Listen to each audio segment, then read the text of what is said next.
Olá, muito boa noite a todos. Eu sou Lorenzo Tomé, sou médico e consultor da Unimed Campinas. Hoje eu estou junto com a Viviane Lourenço, que trabalha na Unimed Campinas, vai contar um pouco do trabalho de inovação que ela está desenvolvendo, e temos dois grandes convidados para tratar de um tema muito importante hoje, que é sobre transformação digital na saúde, com enfoque na telemedicina. Viviane, seja bem-vinda. Fala um pouquinho para a gente do seu trabalho com inovação na Unimed Campinas e as suas palavras iniciais para a gente abrir nosso webinar, por favor. Muito boa noite a todos. Obrigada, Lorenzo, pela nossa parceria de sempre. Bom, é com muita satisfação que a Unimed Campinas vem desenvolvendo, né, esses movimentos de inovação e transformação digital, o que a gente consegue materializar por esses eventos digitais que a gente tem nomeado aí por Summit Telemedicina Unimed Campinas. O nosso muito obrigado ao Dr. Cordioli, gerente médico, né, do Albert Einstein, a Tami, que é head na parte de toda a arquitetura, que é importantíssimo para entender o como fazer nesse cenário de transformação digital na saúde, o que tem se discutido muito, e o grande objetivo hoje, Lourenço, é a gente tratar do como fazer, né? Bom, eu sou Viviane Lourenço, sou coordenadora de inovação e transformação digital da Unimed Campinas há alguns meses, e tenho o propósito, então, de fazer todo o movimento de transformar alguns problemas e oportunidades dentro da cooperativa em soluções inovadoras. Desses movimentos é compartilhar, conectar com grandes players, como os dois convidados que estão aqui conosco hoje. Muitíssimo obrigada, sou apaixonada por inovação, e que bom, e é grata a satisfação de poder trocar aqui com vocês e fazer esses eventos digitais. Perfeito, Viviane. Vamos agora com a Tami. Tami, por gentileza, se apresente, por favor. Olá, pessoal, boa noite. Bem, obrigada, Lourenço, obrigada, Viviane, pela oportunidade de estar falando com vocês. Um prazer estar dividindo aqui o painel com o Leone. Bem, um pouquinho sobre mim. Meu nome é Tami, eu trabalho na KPMG, mais especificamente numa área focada em transformação digital e inovação disruptiva, chamada LIP. Um pouquinho do que a Viviane trouxe, né, inovação, ela não vai ter metade do sucesso se a gente não for colaborativo, se ele não for aberto. Esse foi o princípio que nos fez, né, desenvolver a LIP, para trazer inovação de impacto para o mercado, então, de fato, focado em executar, e é isso que a gente vai estar falando hoje. Quais são os problemas, quais são as dores, quais são as cicatrizes, eu quero fazer por onde eu começo. É um pouco do que a gente faz no dia a dia, a gente é cross-setorial, eu vou estar hoje falando de saúde, mas a razão da gente ser cross-setorial é exatamente por esse viés de inovação aberta. É como é que a gente aprende com outros setores, o que está acontecendo, o que é o centro do indivíduo que a gente está batalhando para servir e entregar valor, e como é que a gente faz esse processo em si. Então, meu dia a dia, como a Viviane trouxe, é estar construindo essas abordagens, muito olhando para a parte de estratégia de transformação digital, e eu espero poder contribuir com vocês aí dentro dos processos de vocês. Obrigada. Perfeito, Tami, obrigado pela sua participação. Vamos com o Cordioli, colega médico, e que já fala e trabalha com telemedicina há muito tempo, né, Cordioli? Seja bem-vindo, obrigado pela sua participação. Conta um pouquinho do seu histórico, do seu background para a gente, Cordioli. Bom, eu sou ginecologista obstetra, tenho amigos ginecologistas obstetras aí na Unimed, o Prota é um grande amigo meu, Francisco Prota. Trabalho com telemedicina já há algum tempo, já fazem dedicado à telemedicina 5 anos, que eu assumi a telemedicina do Einstein em 2016. E também eu coordeno o curso de transformação digital aqui no Einstein.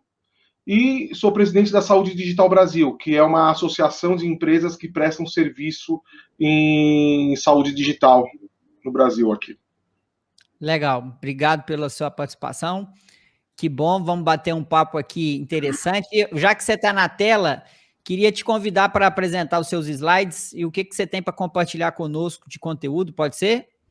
Claro, Lorenzo, você tinha me pedido para fazer uma apresentação um pouco contando da nossa experiência até agora, né? Eu vou compartilhar aqui a minha tela com vocês, a apresentação.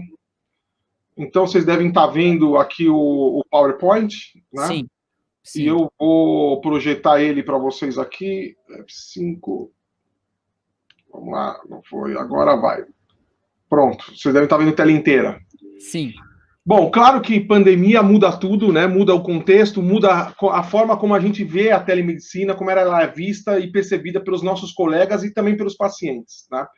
Eu começo falando do atendimento presencial. E aqui eu falo da primeira onda, o que aconteceu na primeira onda, e a gente está vivendo isso agora na terceira onda. A gente está, de fato, na terceira onda, porque tivemos a primeira, a segunda começou no final do ano, a gente tinha melhorado um pouquinho em janeiro, e agora veio a terceira onda com tudo, né? Logo na primeira onda, esse é um gráfico de frequência, tá? Onde você observa o número de pacientes atendidos no nosso pronto atendimento físico, isso no Einstein. A gente tinha uma média de 1.045 pacientes. Começou a pandemia, caiu 82%, foi para 188 pacientes por dia. É o que a gente está vivendo hoje, né? O pronto atendimento, a procura pelo pronto atendimento caiu, mas porque as outras doenças que não relacionadas a coronavírus caíram a procura. Mas eu destaco no Einstein, isso são dados do Einstein, menos 72% de procura ao pronto atendimento por doenças do aparelho cardiocirculatório, menos 64% de pessoas procurando por causa de AVC e menos 16% procurando menos por causa de infarto agudo do miocárdio. E a mediana entre o paciente começar a ter sintomas e ele chegar no pronto atendimento também aumentou, de 1h30 para 2h10. Isso fez com que, no começo da pandemia, né, os cartórios registraram, por exemplo, aumento de 31% das mortes por doença cardiovascular. No começo da pandemia, talvez os pacientes não estavam morrendo apenas de Covid, mas também por medo de Covid. Tá? E a gente tem que lembrar que as doenças crônicas, elas continuam, as doenças agudas também continuam, e nós precisamos aportar atenção a esses pacientes. E como toda atenção presencial está focada em atender coronavírus, Covid, ainda mais agora nessa terceira onda, sem dúvida nenhuma, a presença do coronavírus, ela alavancou a telesaúde no nosso país. Tá? E aqui esse é um outro dado do Einstein, esse aqui é um histograma, tá? Cada barra azul dessas é o número de pacientes dia, e aqui o período é janeiro do ano passado até maio, tá? Foi quando nós cruzamos 1.000. Nós tínhamos, Lorenzo, cerca de 60 atendimentos por dia no nosso pronto atendimento digital na telemedicina. Nós já fazíamos telemedicina direto ao paciente mesmo antes da pandemia. Nós sempre entendemos que o paciente tem autonomia de escolher por onde ele quer ser atendido, o Einstein sempre acreditou nisso, e a gente sempre teve um pronto atendimento digital. Nós atendíamos cerca de 60 pacientes por dia no nosso pronto atendimento digital.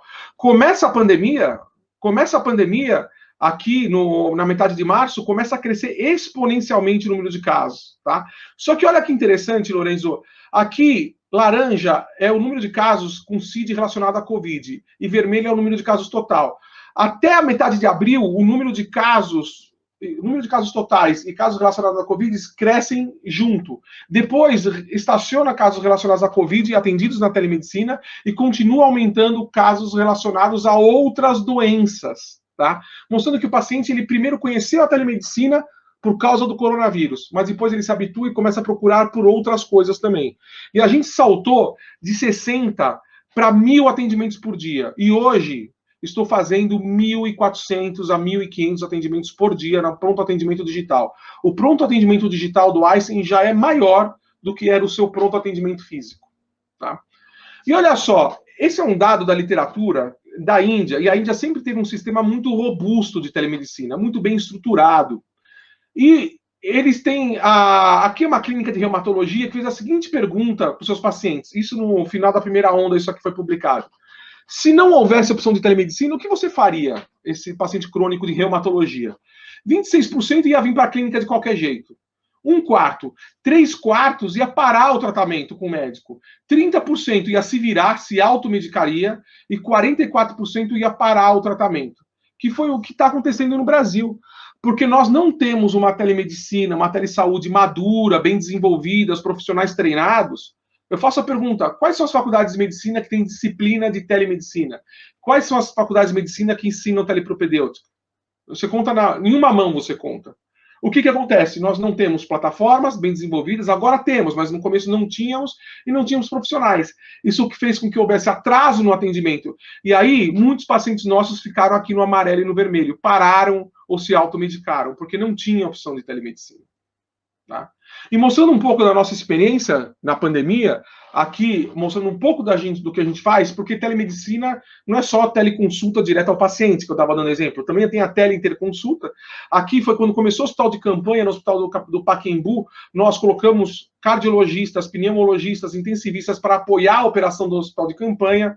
Publicamos a nossa experiência, por exemplo, através de trombólise guiada por telemedicina em paciente do hospital de campanha, né? Aqui uma ressuscitação cardiopulmonar guiada por telemedicina no hospital de campanha também, casos publicados, o paciente saiu com sucesso. E a telemedicina, primeiro, ela evoluiu no nosso país por uma questão de hardware. Nós conseguimos nos conectar, fazer conexão.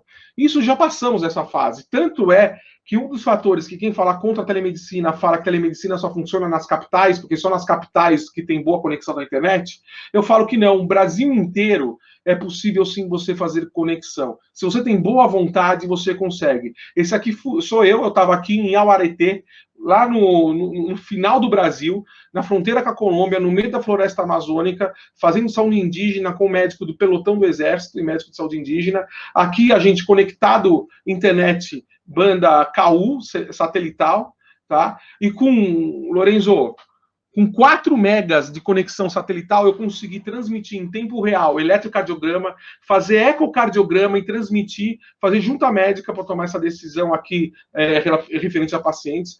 Publicamos nossa experiência em cardiologia, teleconsulta em cardiologia em regiões isoladas do Brasil. E olha só que interessante, 249 pacientes avaliados, doença coronária em 30% deles, em 77% das vezes a gente mudou a conduta. Né? O nosso especialista mudou a conduta para uma conduta mais adequada às melhores práticas atuais da especialidade de cardiologia. Então, a gente evoluiu muito bem na questão de fazer conexão, e eu digo para vocês que é possível, sim, nós fazermos conexão no Brasil inteiro. Mesmo hoje, até depois eu pego no final, eu estou com o nome da cidade aqui, hoje a gente começou atendimento de neuropediatria para uma cidade do Acre, com fronteira com a Bolívia. Depois eu pego o nome da cidade aqui que me falha agora. Bom, a segunda onda de evolução da telemedicina é aquilo que a gente fala de a evolução de software. Por quê? Telemedicina é um atendimento nativamente digital. E nós temos que usar essa propriedade de ser nativamente digital para fazermos machine learning, operações de ferramentas de apoio à decisão usando tecnologia da informação. Dessa forma, a gente consegue nos tornar mais produtivos, mais assertivos. Esse aqui é um exemplo do que a gente fez, a teledermatologia, um projeto com a Prefeitura de São Paulo. Atendemos 65 mil pacientes no atendimento assíncrono, tá? E reduzimos o tempo de espera, que era de 12 meses para passar no teledermatologista, num dermatologista, para 1 semana. Quando a gente olha a jornada do paciente em dermatologia, no sistema público, ele identifica os sintomas, ele agenda a consulta na UBS, e aí ele é encaminhado da UBS. Ele fica 12 meses na fila, ele recebe uma ligação, passa numa triagem, ele vai na especialista, depois ele começa o tratamento. O que nós fizemos? Nós, no momento que ele realizava a consulta na UBS, era possível retirar a foto, a imagem da doença, né? Fazia uma anamnese, subia para um web service, o nosso dermatologista laudava da seguinte forma: isso pode voltar com a UBS com uma orientação. Né? Por quê? Senhores, micose, acne e melanoma dividem a mesma fila. Vocês já pararam para pensar nisso? Micose, acne, psoríase e melanoma dividem a mesma fila. Então, os pacientes com acne, os pacientes com micose poderiam voltar para a UBS com uma orientação, né, de um remédio que tivesse na UBS. 3% deles foi o número que precisou de biópsia. Olha, isso aqui realmente precisa de biópsia, já vai para biópsia. E 27% precisava de uma consulta especializada, ambulatório de psoríase, dermatite atópica de difícil tratamento e assim por diante. Aqui publicamos a nossa experiência, tá? E notem vocês que de 0 até 19 anos, a grande maioria, tá? A quase totalidade dos casos são casos benignos, mostrando que acne impera, tá?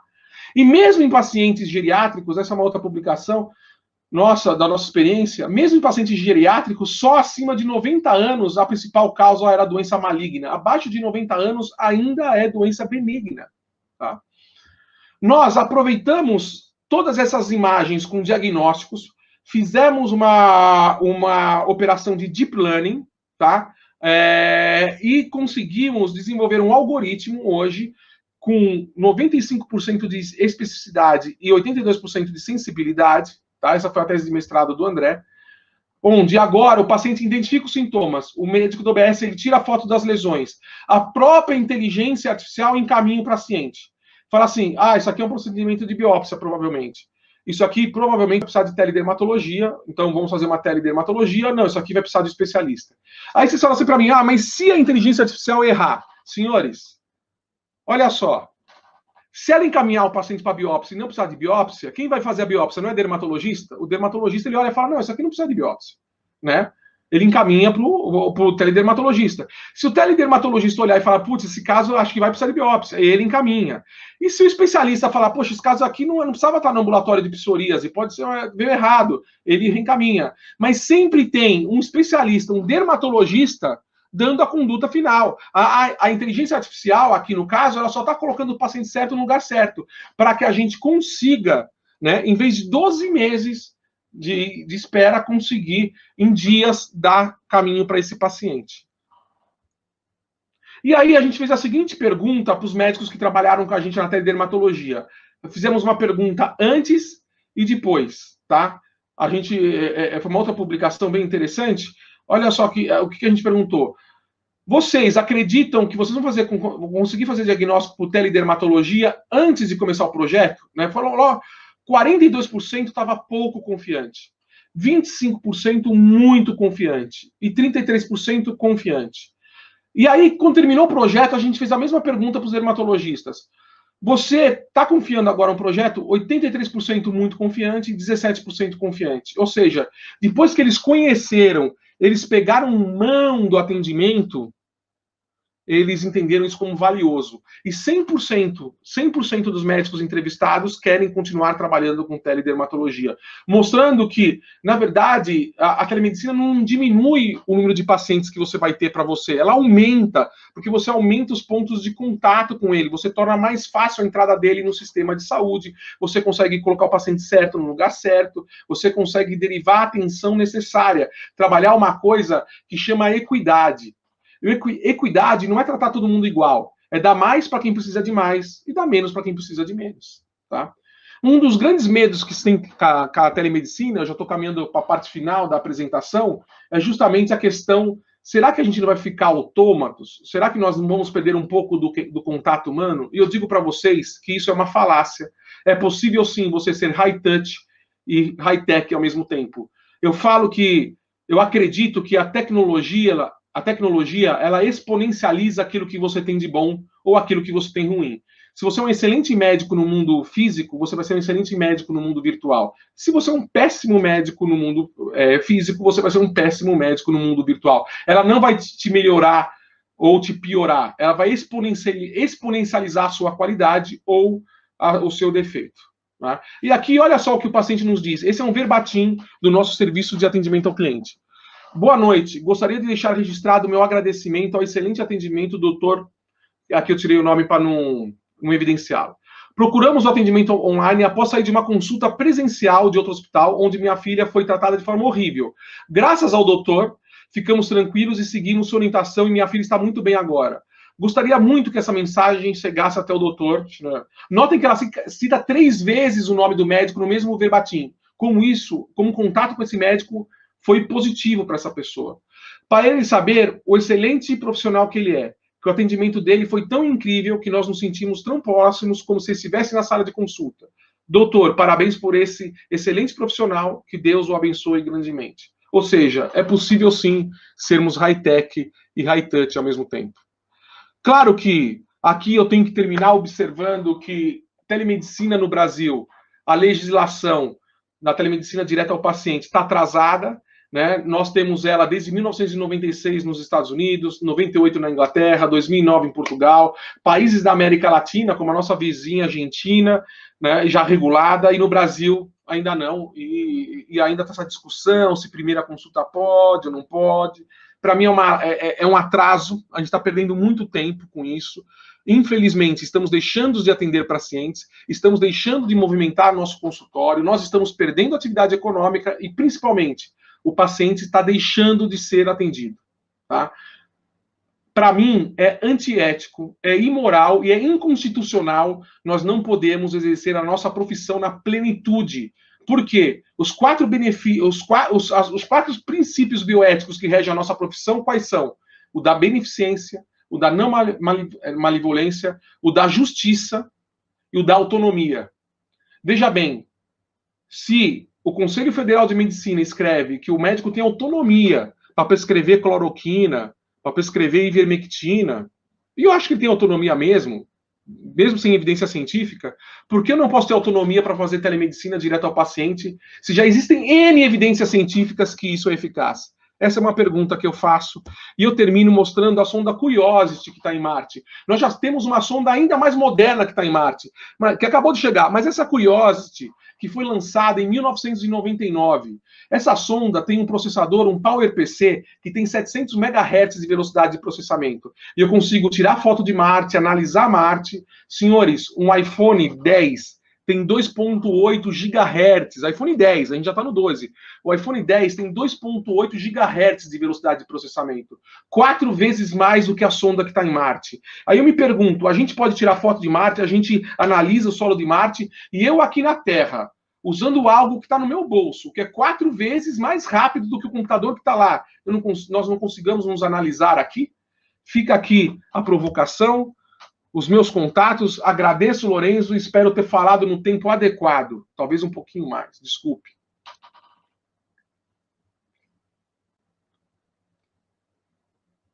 E a sua voz está no mudo, Lorenzo. Cordioli, perfeito. Eu vou chamar aqui os nossos convidados. Mas a minha impressão, Cordioli, é que você fala com muita propriedade e evidências, né? Você acabou de projetar aqui vários trabalhos que você, no ecossistema hospitalar que você atua, o Einstein, vocês produziram, então nós temos evidências, então isso é muito... Eu que Cordioli, também levanto essa bandeira há 3 anos, é muito bom escutar você falar com essas evidências e com essa propriedade, porque é isso que nós precisamos, e a gente precisa de mais médicos falando dessa maneira, porque eu acredito que ainda mais nesse momento de Covid, não fazer telemedicina é um desserviço aos nossos pacientes. Mas a gente vai ter tempo para conversar disso, eu vou chamar a Tami, que também vai projetar os slides dela, para mostrar para a gente a experiência dela. Tami, fique à vontade para projetar.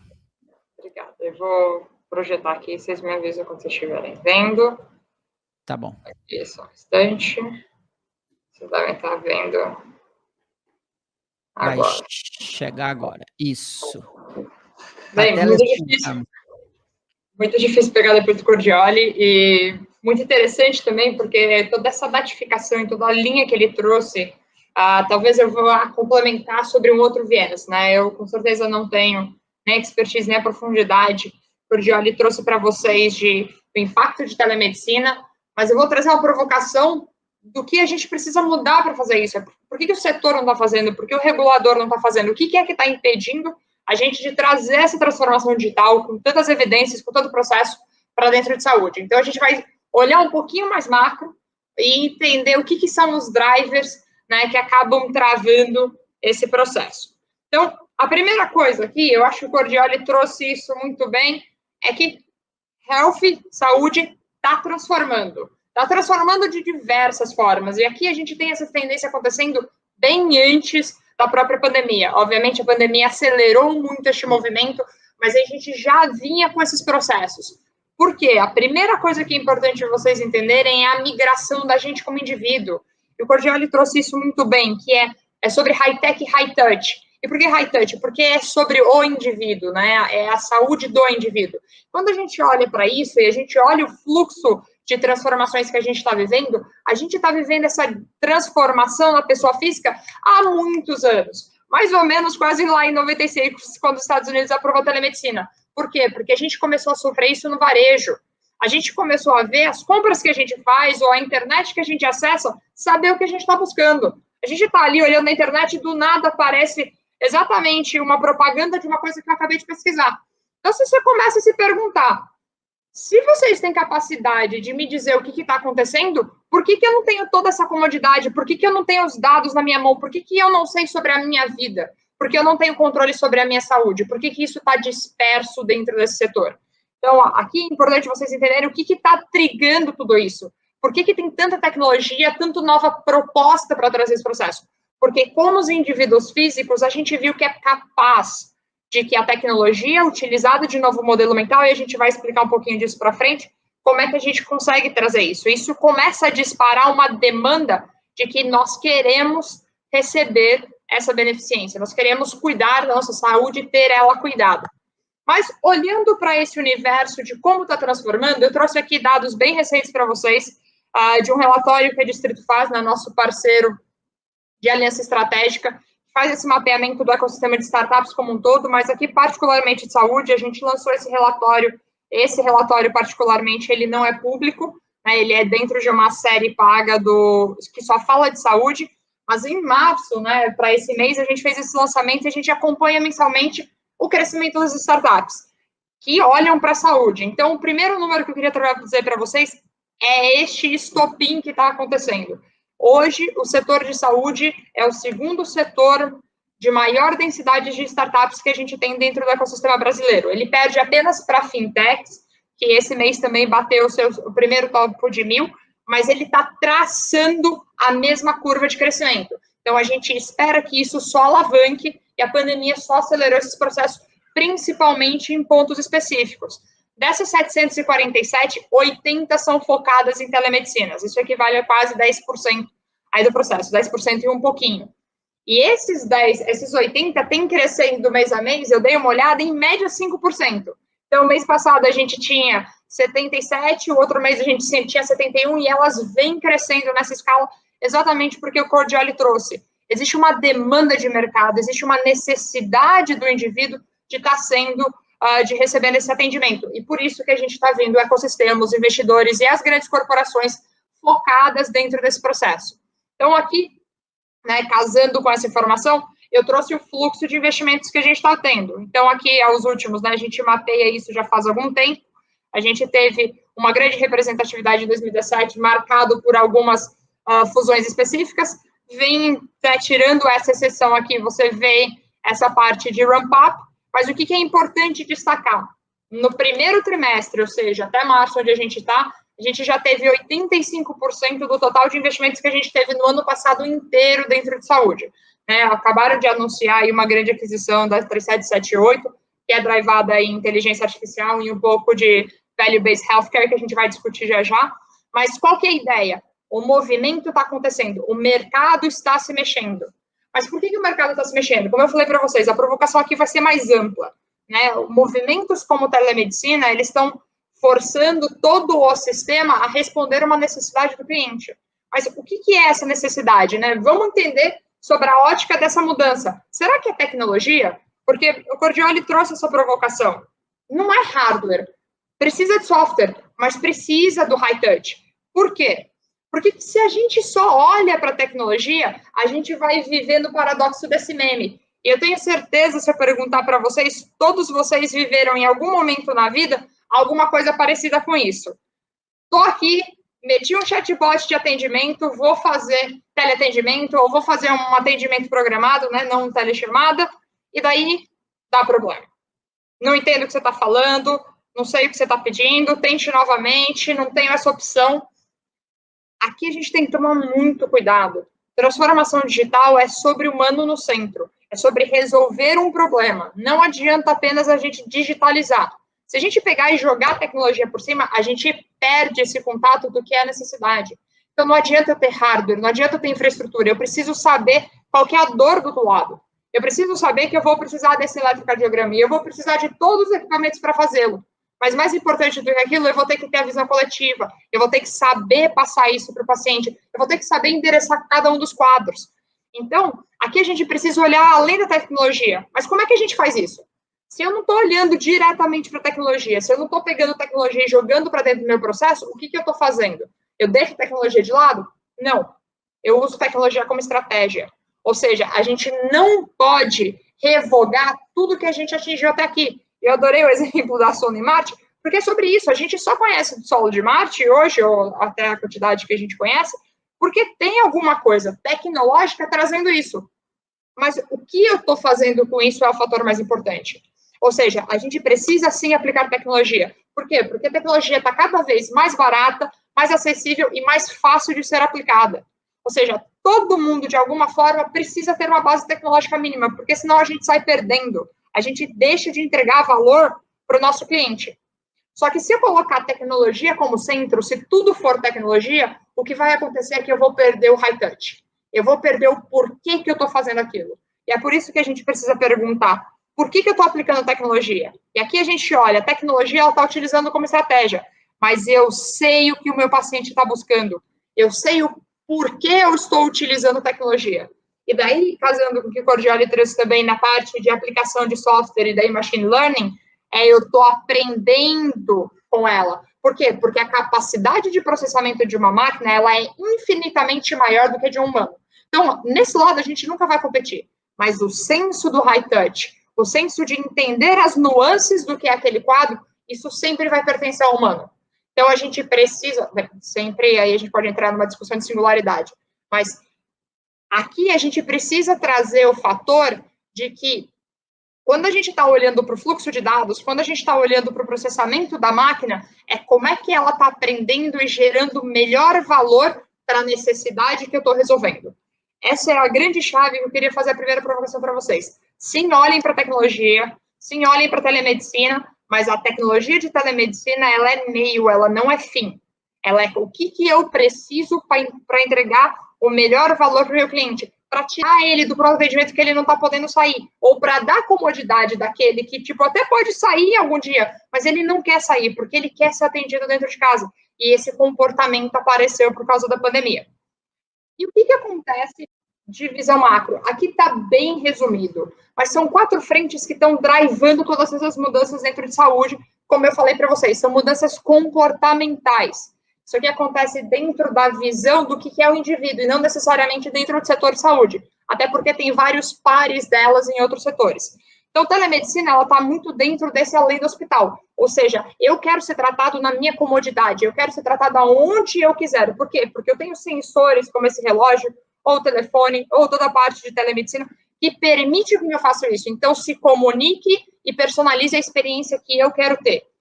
Inverta esse processo para que eu não tenha um quadro grave. Então, ao invés de você me tratar, né, e ter uma reação a isso, me previna. E telemedicina é um ótimo fator para fazer esse processo. Por quê? Porque, como ele trouxe o exemplo, cara, isso daqui pode ser apenas acne. Mas e se for um meloma? Eu tenho que separar isso muito rápido.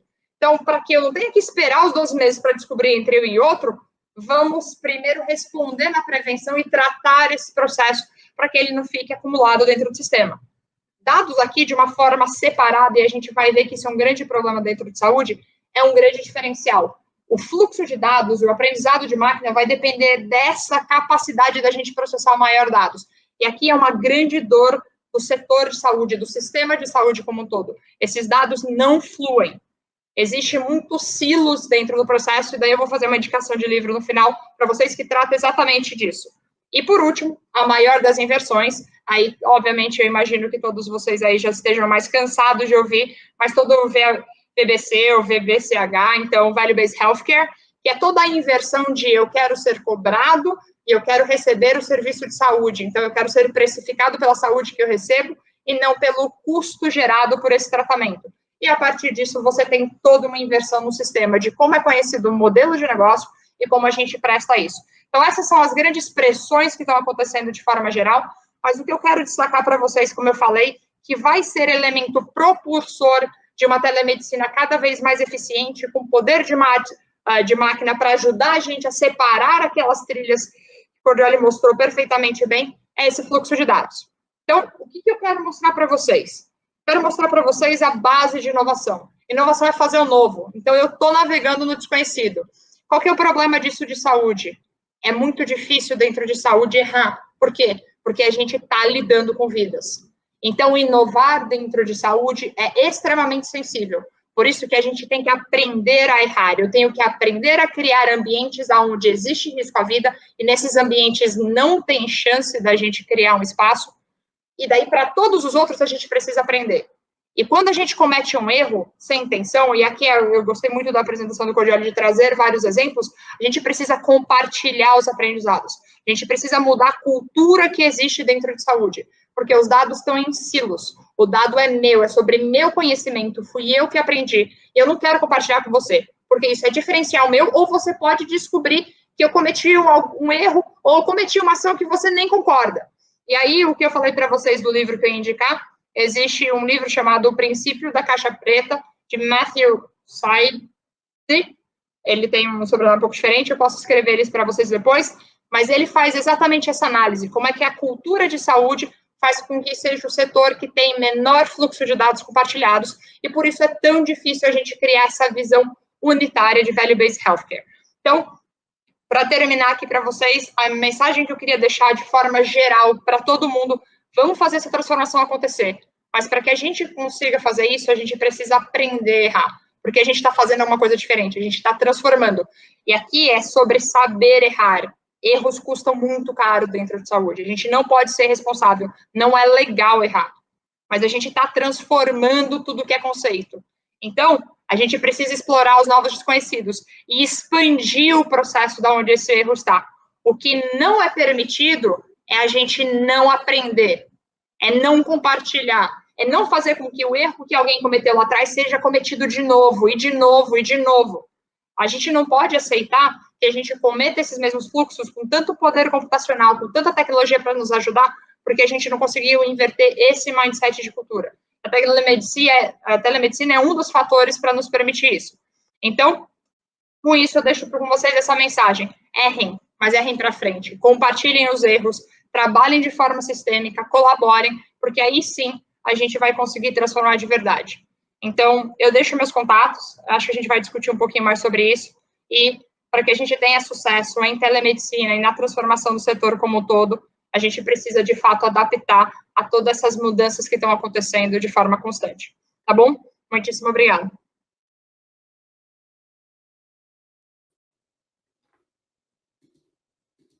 Vamos voltar todos aqui para o nosso debate. Brilhante apresentação, Tami.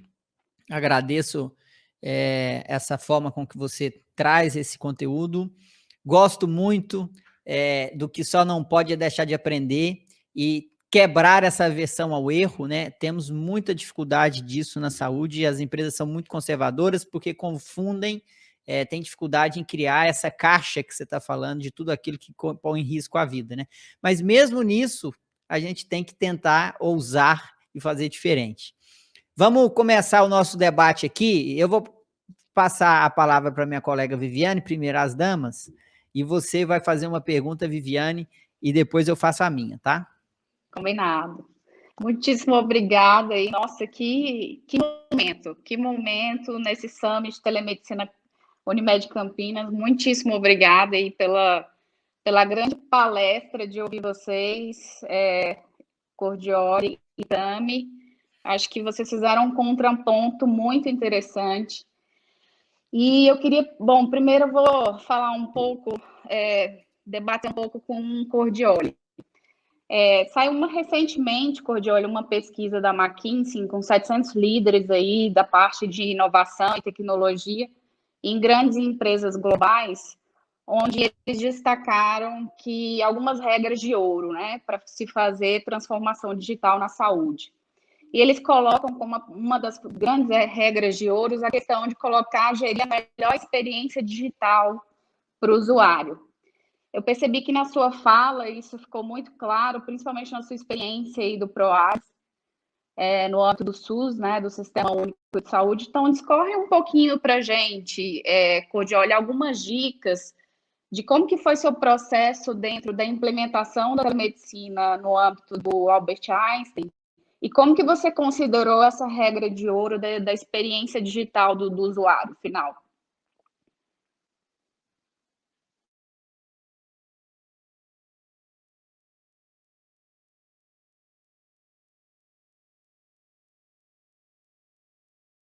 Eu acho que você está mutado, Cordioli.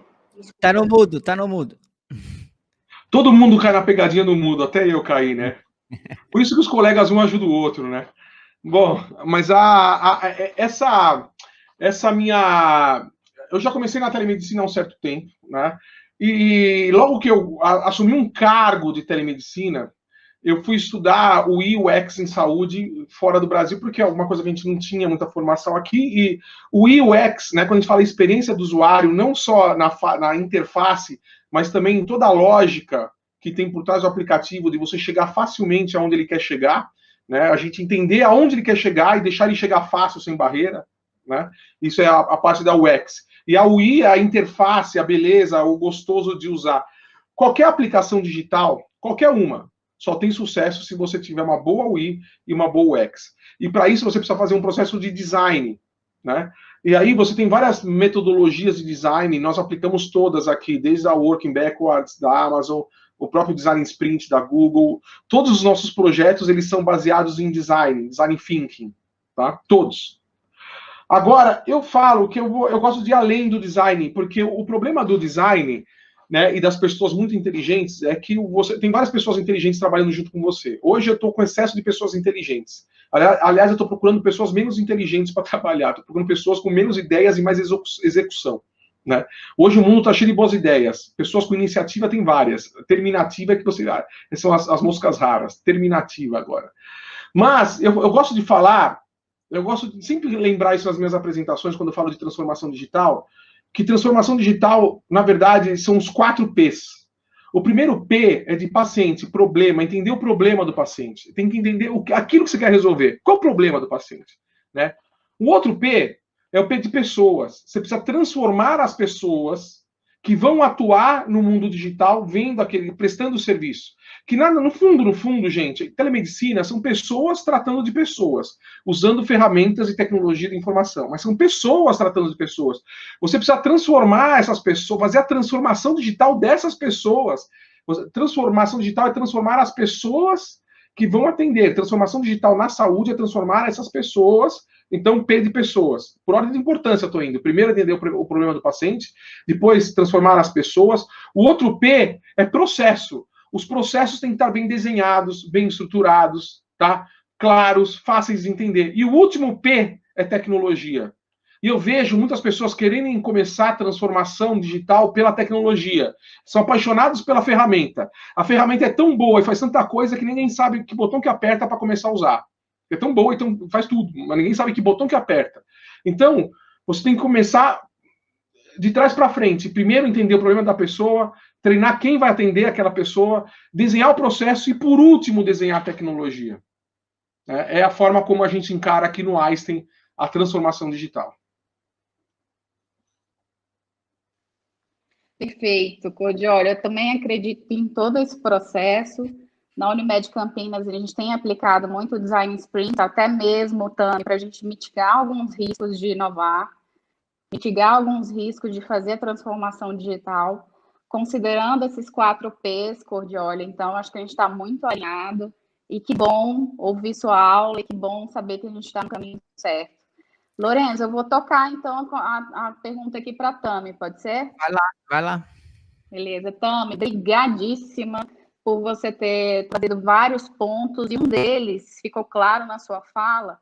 A gente sabe que no setor da saúde, a gente é o setor menos digitalizado possível, considerando a fala do Cordioli, que não é apenas digitalizar processos, mas é considerar o usuário como ponto de partida, entender o seu problema, gerar valor, e a gente só consegue gerar valor a partir do momento que a gente mapeia um problema e tenta resolvê-lo, né? Tanto do ponto de vista de vários stakeholders, mas a gente está colocando o paciente aqui como meio. Bom, considerando esse cenário, que no setor da saúde a gente é o menos digitalizado e que na pandemia forçou a gente a acelerar esse processo de digitalização e transformação digital, a gente fala muito sobre transformação digital, além de processo, além de tecnologia, além de método, e a gente coloca, então, a cultura organizacional talvez como um ponto que a gente precise estar com várias lupas aí em termos de conscientização, né? E eu queria entender, Tami, que você pode trocar com a gente aqui em termos de cultura organizacional em relação à transformação digital? Quais seriam suas dicas aí? Que já que a gente está falando de transformação digital e pessoas estão no centro, né, desse processo. E sempre está no centro. Eu acho que o Cordioli colocou muito bem nos 4 P's e tecnologia por último. E quando a gente faz, né, projetos, né, como eu falei, a gente trabalha em todos os setores, isso é comum. Mais automatizados, menos automatizados. É importante, a primeira coisa, a gente separar a transformação digital de digitalização, né? Essa aplicação de tecnologia pela tecnologia. Ela é a primeira esfera dentro da transformação digital, né? Sua capacidade de se transformar digitalmente é conseguir aplicar a tecnologia para a geração de valor, né? E tecnologia, por fim, ela vai ter um valor limitado ali. O que acontece? No final do dia, nós somos empresas de pessoas, nós somos pessoas como usuários, como prestadores. Obviamente que, a depender do setor, depender da atividade, você consegue fazer uma escala disso através da tecnologia, mas isso não se perde no quesito que a gente vende o mundo analógico. E principalmente para o setor de saúde, a primeira coisa que a gente tem que lembrar é que as pontas, né, eles têm uma cultura, e daí vem para a parte de médicos, onde eu tenho uma tratativa muito cuidadosa com o paciente. Então, a primeira parte da cultura que a gente tem que cuidar, e eu tenho visto isso em saúde, das primeiras ideias, tragam as pessoas para dentro da conversa. Explique o benefício do processo. Não tire essa visão de alienígena e não confrontem. Tudo que vai na força é aquilo, você vai me gerar o medo da mudança, né? Ninguém gosta de mudar. Tipo assim, a pessoa tem que participar da mudança, eu tenho que ser agente da mudança. Todos nós estamos transformando, porque o propósito continua o mesmo, entregar o melhor valor para o cliente. Se a gente pegar os dados do Cordioli e mostrar para algum médico, tipo assim, antes dessa apresentação, e falar assim, você acha que telemedicina funciona? Não. Daí ele mostra esses dados, assim, cara, mais ou menos, você senta do lado dele, faz um atendimento e vê ele funcionar, ele fala assim, talvez, eu tenho dúvida nisso, nisso aqui. Aí você descobriu por onde começar. A transformação das pessoas, a transformação cultural é, sem dúvida, a coisa mais difícil que a gente tem que fazer em todo o processo de transformação digital. Não é tecnologia, não é investimento, não é definir processo, não é fazer os designs, são as pessoas. Porque são as pessoas que vão ser os agentes dessa transformação. Então, para que a gente consiga fazer, demonstrem e tragam um onboard, não forcem a transformação. Tem muito valor já disponível para ser comprovado. Né, os exemplos do Cordioli, tem muito valor disponível, a gente pode sempre compartilhar cicatrizes com vocês, acho que esse é o mais importante desse processo de inovação. Não é bonitinho, não é legal, vai doer, porque a gente está mudando, mas a gente está mudando por um propósito, para gerar impacto. Então, essa talvez seja a minha dica. A segunda parte, e daí olhando para a organização como um todo, à medida que a gente começa a digitalizar processos, à medida que a gente começa a fazer transformação digital, o que acontece é que o fluxo de informações, ele é muito mais rápido. Consequentemente, o tempo da nossa tomada de decisão, ele fica cada vez menor. A gente não pode se dar o luxo de fazer a escadinha para cima e para baixo, porque a gente vai perder o timing de atendimento. Imagine essas pessoas que saíram de 12 meses para uma semana. Eu tinha 12 meses para responder sobre ela, agora eu tenho uma semana.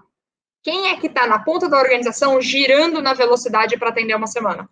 Então, não se iludam que esse processo de transformação digital, ele vai pedir que a sua organização seja mais ágil, para que ela responda no tempo de mercado, e não do tempo que você quer responder. Se você não casar essas duas coisas, vai dar clash. Não importa quão bem você faça a primeira parte, a segunda parte, ela vai travar. Então, esse é talvez o ponto de atenção aqui, do sempre olhe para as duas frentes. Traga as pessoas on board e faça com que a organização responda de forma ágil a todo esse novo processo que ela está trazendo. Perfeito, Tami. Eu acho que uma palavrinha que resume bem aí essa parte de cultura como elemento central para se fazer transformação digital nas empresas se resume muito a criar um ambiente de processo criativo, que é aquela palavrinha que a gente fala da cocriação, né? Porque eu acho que realmente quando a pessoa faz parte, está no centro e faz parte, primeiro que ela enxerga valor e segundo que ela se coloca também dentro de um método ágil que cada vez mais o mercado tem exigido e para a gente se manter competitivo é um caminho sem volta mesmo. Obrigada, eu passo então para o Lorenzo para a gente fazer a segunda rodada aí de debate. Perfeito, obrigado. Cordioli, eu vou com você de novo, como eu sou médico, assim, seu colega, e você citou isso nesse um ponto importantíssimo, Codioli, a gente está comemorando, celebrando, porque é motivo de celebração, 1 ano de telemedicina no Brasil, Codioli, e a gente ainda não tem uma resolução por parte do órgão que deveria chancelar essa conduta, né? A resolução que a gente tem é uma lei federal que autoriza a telemedicina enquanto durar a pandemia, mas, infelizmente, o Conselho Federal de Medicina ainda não se posicionou. Codioli, a gente sabe, eu, você, nós que estamos aqui discutindo esse tema, que isso é um ponto para a gente sabe que isso não vai voltar atrás, que daqui para cada vez terá mais evolução, mais estudos, mas o médico, Codioli, que não está acostumado e habituado com esse atendimento digital, com esta conversa e com essa transformação digital, isso pesa muito para o médico. Nós fazemos pesquisas aqui no Saúde Digital e Ecossistema, e o médico que não está acostumado com isso, ele relata receio, insegurança, acha que isso vai acabar, que vai voltar, que o CFM vai proibir. Isso, na minha opinião, prejudica muito esse processo de adaptação natural que o médico tem que ter com essas ferramentas para evoluir o método. Queria a sua opinião sobre isso, Codioli, e como que você está vendo esse cenário? Olha, Lorenzo, antes de responder, eu quero que o próximo convite para a palestra para a Unimed Campinas seja em Campinas, hein? Apesar de ser digital, adoro eventos presenciais, adoro ver as pessoas. E aí tem um restaurante muito bom, o Lume, né? Que eu quero, da próxima vez, poder ir lá com vocês no Lume, depois de um evento, né? Comer bem, uma boa cerveja. Trocar uma ideia. Isso é gostoso. Então, apesar de ser digital, né? Eu gosto das coisas presenciais. Eu falo isso porque, veja bem, não é porque você está indo para a telemedicina que você vai abandonar a medicina. Né? As pessoas têm medo, eu vou para a telemedicina, não vou ser mais médico. Não. Telemedicina, o que é telemedicina? Gente, telemedicina é medicina, ponto. Telemedicina é medicina prestada à distância, usando ferramentas de telecomunicação, né? Usando tecnologia para deixar a gente mais assertivo, ferramentas de apoio à decisão, usando ferramentas de inteligência artificial. Veja bem, eu vou contar um episódio da minha... Eu tive a felicidade, Lorenzo, eu não sei que ano você se formou, mas eu já tenho alguns anos de formado, e quando eu era aluno, não tinha laparoscopia. Estava começando a existir, discutir laparoscopia no Brasil, e eu me lembro dos professores da gastro, da faculdade, eu me formei na Unifesp, falando assim, e eles operavam a colicistectomia, era aquela cirurgia aberta, né, com alto índice de mortalidade, doía pra caramba, né? Não sei se vocês pegaram essa época da colicistectomia aberta. Bom, aí surgiu a colicistectomia laparoscópica. Aí todo mundo, não, isso é um absurdo, vai morrer gente, que tem que ser grandes cirurgiões, grandes incisões. Bom, é o cirurgião que faz a cirurgia desse tamanho, opera, né? Bom, o que aconteceu? A laparoscopia ficou. Hoje, quem não faz laparoscopia está fora, né, porque ninguém opera só aberto, né, todo mundo procura operar fechado. E aí surgiu a cirurgia. Eu também participei da época, e eu fiz treinamento em cirurgia laparoscópica, né, eu sou ginecologista obstetra, fiz treinamento em cirurgia laparoscópica. E eu peguei a época que laparoscopia estava começando na ginecologia.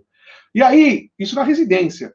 E aí, eu estava no Einstein, na coordenação da maternidade do Einstein, quando surgiu a cirurgia robótica. E eu me lembro do pessoal da laparoscopia falando assim, esse pessoal da robótica é tudo louco.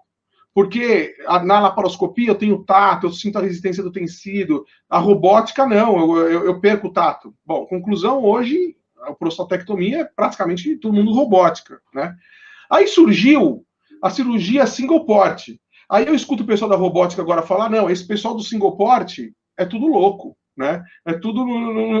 Ou seja, toda vez que tem uma inovação, nós temos uma resistência natural à mudança do status quo. A gente tem uma resistência natural. Por que isso? Eu vou explicar um pouco do porquê.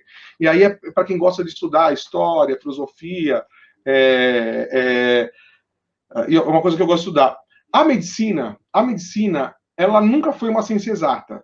E a medicina hoje é uma ciência biológica que está indo para as exatas também. Né? Cada vez mais eu tenho que saber estatística, saber tomar decisão baseada em número, evidências e assim por diante. Medicina baseada em evidências, você demanda um conhecimento de estatística muito grande. Tá? Mas ela é uma ciência biológica, nasceu como uma ciência humana, Mas se você parar lá atrás, ela estava assim, com o xamanismo. O começo da medicina, ela nasce a medicina junto com o xamanismo, que deriva para o charlatanismo em alguma época, e nós que somos médicos formados em medicina baseada em ciência, em evidência, a gente quer ver muita experimentação para dizer e incorporar isso na nossa prática. O problema é que essa muita experimentação em telemedicina, ela já aconteceu. Já tem N evidências mostrando que é seguro, traz benefício, melhora não só para o paciente, mas melhora para o médico também. O que eu acho hoje é que nós precisamos pivotar aquilo que a gente considera de importante para nós. O que é mais importante para nós? O paciente? Ou é mais importante para nós como eu protejo a minha profissão? Veja, a partir do momento que eu protejo o paciente, eu estou protegendo a minha profissão. Porque aquilo que for melhor para o paciente vai ser melhor para mim também. Né? Não tem que pensar só o que é melhor para mim. E mais ainda, uma reflexão que pouco médico faz, Lorenzo, e eu faço com você agora. Todos nós médicos seremos um dia paciente. Todos nós seremos um dia paciente. O que você quer como paciente, Lorenzo? Ter que pegar um carro. Vamos supor que você, no final da sua vida, aí com 98 anos, você esteja com câncer e você precisa pegar carro para fazer quimioterapia paliativa. Você prefere, porque às vezes quimioterapia paliativa você faz ou não, né? Dependendo de como você tiver. Aí você tem que pegar carro, ir até o centro, ficar esperando para ver se vai fazer ou não. O que você prefere? Ter essa avaliação para ver se vai para o centro ou não fazer a quimioterapia por telemedicina, no conforto do seu lar, né? Ou você não, eu quero pegar o carro, atravessar 1 hora de trânsito, chegar lá, esperar, o cara olhar para minha cara e falar, hoje você não está bem, volta para casa, você não vai fazer. O que é melhor para você? A gente tem que aprender a se colocar no lugar do paciente, se colocar no lugar do outro. Aí a gente vai tomar a melhor decisão. Perfeito. E nem precisa ir com 98 anos, não, né? Eu sou pai, tenho 3 filhos, Cordioli.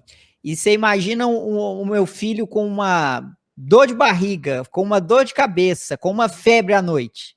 Eu sou médico, mas quando eu estou lidando com os meus filhos, eu prefiro esquecer a medicina. O que eu prefiro? Tentar falar com um médico por telemedicina para ver se eu preciso ir no pronto-socorro ou não?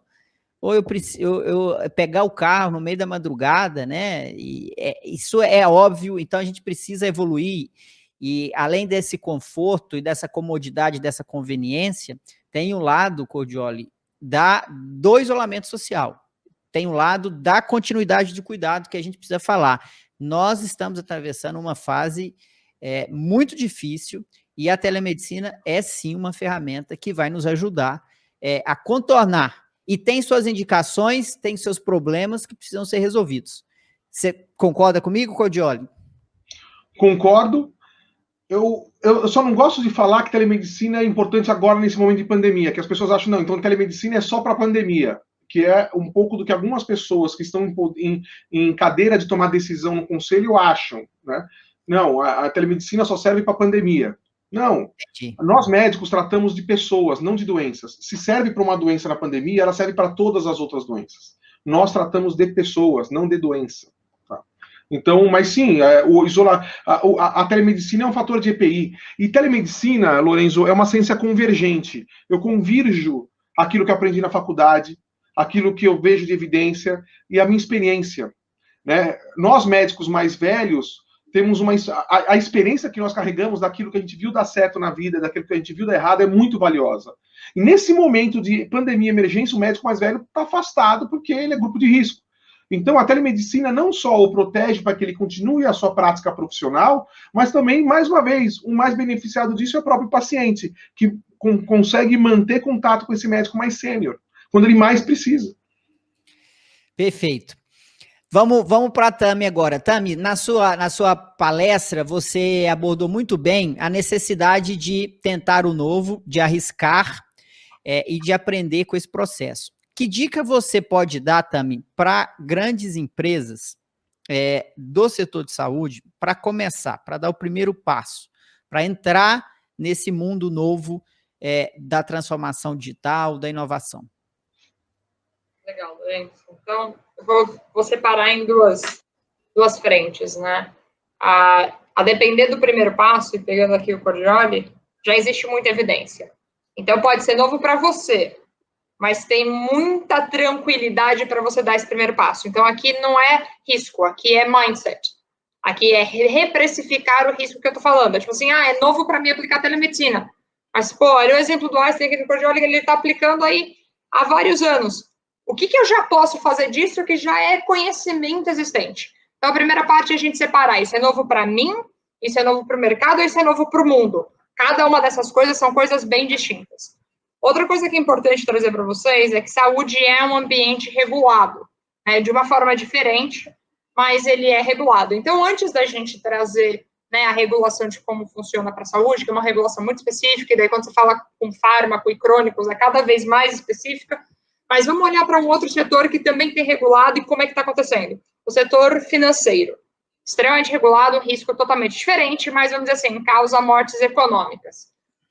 O setor, quando vai fazer grandes mudanças, o que a gente faz? Primeiro teste de inovação, faz pequeno. Qual que é o maior risco que eu tenho que tomar? Esse daqui. Se isso daqui não funcionar, todo o resto não dá certo. É por aqui que você vai precisar fazer. Cara, testa essa partezinha num ambiente controlado. Tem um nome que ficou muito famoso lá fora para fazer esses processos em teste de código e acabou espalhando dentro da legislação, que chama sandbox. Não veio uma tradução para o português, mas é como se fosse uma área delimitada onde eu posso fazer certos testes. O regulador trouxe isso para dentro do processo. Ele falou assim, olha, tá aqui essa caixinha. Aqui dentro, você pode fazer certas coisas que os maiores não vão poder fazer. Porque assim ele permite que a gente consiga trazer novas inovações para dentro do setor.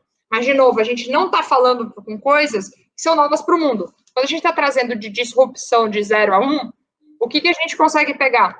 É o Musk. É o Musk que fez o foguete voltar depois de ser disparado. Quanto tempo esse cara ficou? 5 anos, 10 anos tentando fazer isso. Por que eu estou fazendo a frase tempo? A gente tem que parar com a visão de curto prazo. A gente não vai transformar o mundo do nada, assim, hoje eu vou dormir, amanhã eu vou acordar transformado. Isso é uma jornada, e é uma jornada para todo mundo, para a gente da KPMG, dentro do Einstein, para vocês dentro da Unimed. Isso é uma jornada e todo mundo está em estágios diferentes. Então, a gente precisa enxergar essa jornada dentro dos estágios que a gente tem. Como é que eu gero valor o máximo possível? Cara, eu vou repensar e refazer a roda? Não, eu vou olhar para o lado.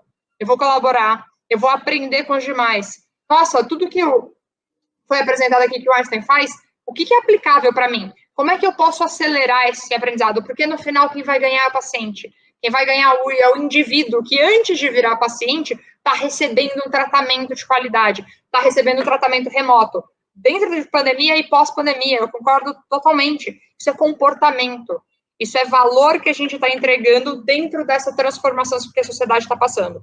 Então, precisa, na tua resposta, comecem com os aprendizados que já estão disponíveis. Isso não é risco.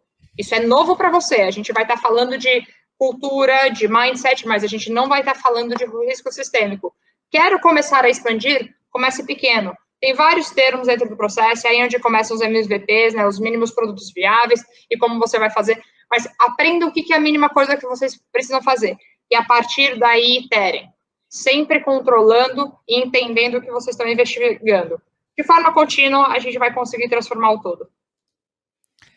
Perfeito, estamos encerrando, o tempo tá esgotando aqui para a gente, mas temos uma pergunta aqui no chat, Cordioli, que eu acho importante que você você responda para a gente. Como que você encara a remuneração da telemedicina em relação à consulta presencial? Fechado aí, tá fechado. Eu tô caindo na pegadinha do microfone fechado, mas vamos lá. Também, né, dá pra ver, ó, barba mal feia, a gente tá trabalhando pra caramba nessa época. Como nunca trabalhei, eu tô me sentindo R1 outra vez. Mas vamos lá. A resposta é simples, eu já falei aqui na apresentação. Telemedicina é medicina. Você tem que remunerar igual. Nós pagamos no Einstein o mesmo valor hora do trabalho presencial é o trabalho da telemedicina. A carreira é igual, tanto do pronto atendimento como do pronto atendimento digital, a tele-UTI, o médico recebe o mesmo valor hora de plantão presencial pelo plantão digital. Não tem muita discussão nisso, né? Não é algo... para remunerar igual. Eu vou falar para vocês que é antiético remunerar de forma diferente. Antiético. Na minha visão, antiético. Ponto final. Perfeito. Tami, outra pergunta aqui, para a gente encerrar, eu vou pedir para você ser breve na resposta. Você acha que o chatbot ele vai até um certo ponto e depois ele vai filtrar o atendimento para o humano? Ou não, se você acredita que isso vai evoluir e a gente vai conseguir ter 100% de satisfação com o chatbot com 100% robô? O que você acha? Legal. Aí depende vamos ser bem rápido na pergunta, aí depende do que a gente está falando de tecnologia, né? Um chatbot, ele pode ser um RPA, que é uma árvore de decisão programada, e daí você precisa prever todos os comportamentos, esse com certeza vai dar errado, você não vai conseguir prever todos os comportamentos. Tem chatbots que estão evoluindo, porque tem machine learning por trás, isso vai depender do fluxo de dados que está passando por ele, quanto mais assertivo for ele, melhor. Hoje em dia, a gente está desenvolvendo essa tecnologia, quanto mais previsão e maior fluxo de dados você vai ter, mais a máquina vai responder pela máquina, porque ela vai entender o comportamento e daí a gente vai ser mais assertivo. Mas, de novo, aqui é tecnologia como fim. Antes da gente olhar para o chatbot, se questionem o porquê que eu estou usando o chatbot. Porque se o chatbot, ele tiver para alguém perguntando, cara, eu preciso do número do meu plano, porque meu cartão está raspado e eu não estou vendo, tem do maravilhoso o chatbot falar, cara, aconteceu um acidente, eu preciso falar com alguém, por favor, coloca o humano na linha. A medicina é para os humanos. Eu acho que aqui talvez fechar isso não se esqueçam disso. Tecnologia é sempre a favor do humano, porque senão a gente vai se perder nesse meio do caminho. Perfeito, muito bom. Viviane, faz suas considerações finais, por favor. Gente, foi excelente. Eu acho que esse contraponto da experiência do Cordioli com as dicas aí da Tami, de como começar, né, uma transformação digital, e o Cordioli, na experiência dele aí, como um grande case de telemedicina do Albert Einstein, foi excelente. E gostaria de convidar vocês que estão aqui conosco ainda para o nosso terceiro evento dessa série do Summit Telemedicina Unimed Campinas. Telemedicina sempre vai estar na raiz da discussão, e hoje a gente falou sobre telemedicina no âmbito, né, de exemplificando aí todo um processo de que cada vez mais o cenário tem exigido a gente discutir e praticar, né, o que é a transformação digital no setor da saúde. E o terceiro tema, a gente vai estar aí aguardando vocês, para todo o engajamento de vocês, para a gente estar discutindo um terceiro tema, provavelmente em maio, porque essa periodicidade é bimestral desse Summit de Telemedicina Unimed Campinas. Muitíssimo obrigada, Cordioli e Tami. Em nome da Unimed Campinas, a gente agradece demais aí. Foi brilhante a discussão, foi brilhante a palestra de vocês. Então, gratidão. Com você, Lorenzo. É isso aí, obrigado Cordioli, obrigado Tami, realmente saímos daqui melhores porque aprendemos com vocês. Desejo sucesso na carreira de vocês, continuem inovando e fazendo bem para a saúde brasileira. Quero convidar você que está acompanhando a gente, na hora que encerrar a transmissão vai ter um link de feedback, você pode avaliar a live, o webinar e também sugerir um tema para o próximo. Fale com a gente precisa saber a sua opinião, para a gente melhorar sempre. Obrigado, pessoal. Boa noite a todos. Um abraço.